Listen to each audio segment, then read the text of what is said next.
ہم محبت کرنے والے بھی بڑے مطلبی ہوتے ہیں، جو ہمارا ہے وہ بس ہمارا ہی ہے۔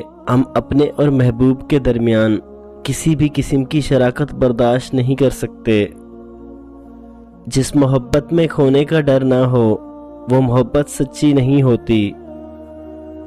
سچی محبت تو وہ ہے جس میں محبوب سامنے ہو اور اس کو نظر اٹھا کر دیکھنے کی ہمت نہ ہو۔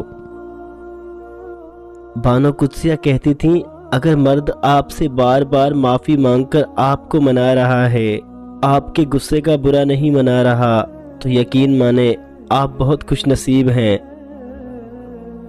زندگی میں ایک وقت ایسا بھی آتا ہے کوئی بھی احساس نہیں رہتا کیا ہو رہا ہے، کوئی فرق نہیں پڑتا، کوئی یاد کرے تو ٹھیک، اگنور کرے تو بھی کوئی احساس نہیں جاگتا۔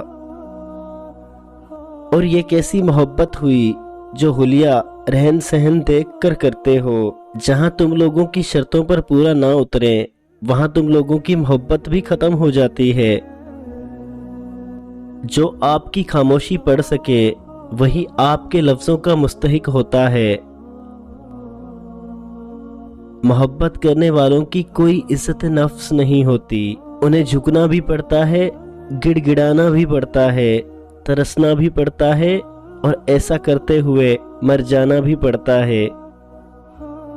عورت کی سب سے بڑی خوبی اور خامی یہ ہے کہ وہ مان جاتی ہے۔